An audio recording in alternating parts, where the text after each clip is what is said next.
आज साल का पहला चंद्र ग्रहण लग रहा है और ये ग्रहण फाल्गुन पूर्णिमा तिथि के दिन यानी होलिका दहन के दिन लगने जा रहा है।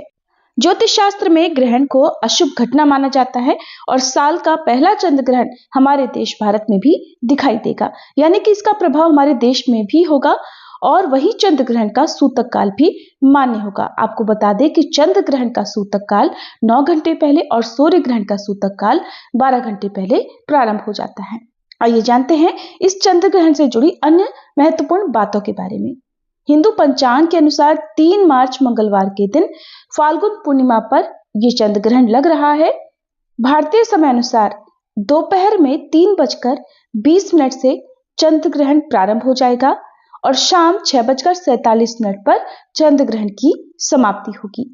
कुल मिलाकर चंद्र ग्रहण की जो अवधि है वो लगभग 3 घंटे 27 मिनट की रहने वाली है और इस चंद्र ग्रहण का खग्रास प्रारंभ होगा शाम 4:34 पर। ग्रहण का मध्यकाल रहेगा शाम 5:33 पर और इस तरह से चंद्र ग्रहण शाम 6:47 पर समाप्त होगा। तो चंद्र ग्रहण का जो खग्रास है वो कुल 59 मिनट का रहने वाला है।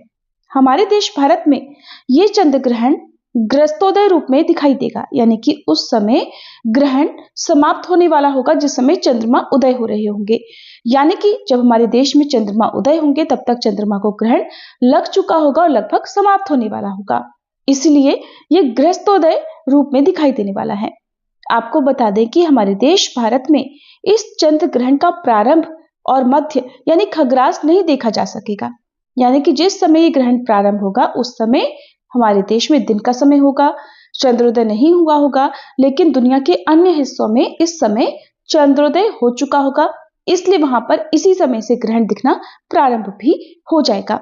भारत में जिस समय चंद्रोदय होगा उसी समय चंद्र ग्रहण समाप्त हो रहा होगा, तो ऐसे में जो ग्रहण की कुल अवधि है वो लगभग 25 मिनट की रहेगी। वैसे तो इस दिन चंद्रोदय शाम 6:30 पर होगा, लेकिन चंद्रोदय का समय जो है वो हमारे देश के अन्य शहरों में, अन्य क्षेत्रों में कुछ कुछ मिनटों के अंतर से होता है। कुछ जगह पर चंद्रोदय बताए गए समय से कुछ मिनट पहले तो कुछ जगह पर बताए गए समय से कुछ मिनट बाद में होता है और दिल्ली में चंद्रोदय होगा शाम 6:22 पर, जिसके बाद ही ग्रहण भारत के अन्य शहरों में दिखाई देगा।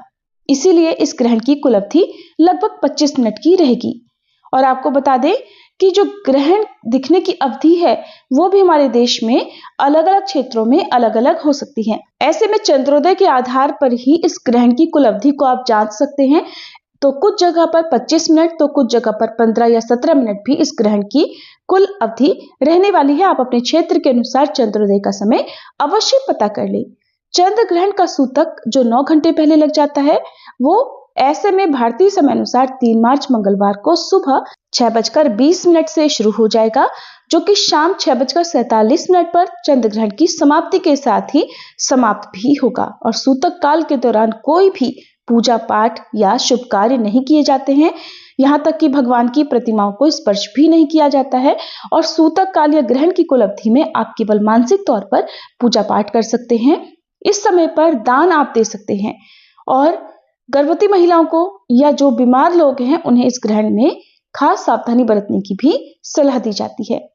ग्रहण के नकारात्मक असर से बचने के लिए सामान्य व्यक्ति या गर्भवती महिलाएं क्या क्या कर सकते हैं ये भी आपको बताएंगे। उससे पहले जानिए कि हमारे देश के किन किन हिस्सों में ये ग्रहण दिखाई देने वाला है।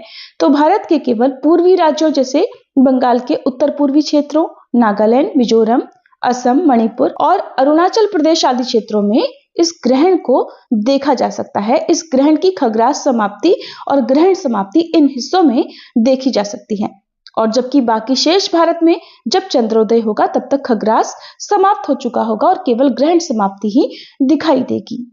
अब जिन जिन क्षेत्रों में हमारे देश में ये ग्रहण नहीं दिखाई देने वाला है, क्या वहां पर भी सूतक संबंधी नियमों का पालन या ग्रहण संबंधी नियमों का पालन करना चाहिए? तो देखिए, अगर देश के किसी भी हिस्से में ग्रहण दिखाई देता है तो उसका सूतक काल पूरे देश में मानना चाहिए। बाकी आपके ऊपर निर्भर करता है कि आप ग्रहण या सूतक संबंधी नियमों का पालन करना चाहते हैं या नहीं करना चाहते हैं। ग्रहण के दौरान किया गया दान अन्य सभी दानों से कई गुना अधिक पुण्य प्रदान करने वाला होता है।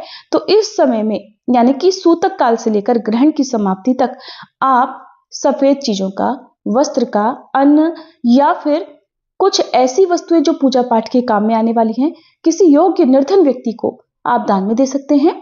या कच्चा अनाज, जिसे हम सीधा भी कहते हैं, यानी कि भोजन बनाने की सामग्री, केवल सात्विक चीजों का दान आप ग्रहण के दौरान या फिर ग्रहण की समाप्ति के बाद कर सकते हैं। ऐसा करने से ग्रहण के दुष्प्रभावों से काफी हद तक बचा जा सकता है।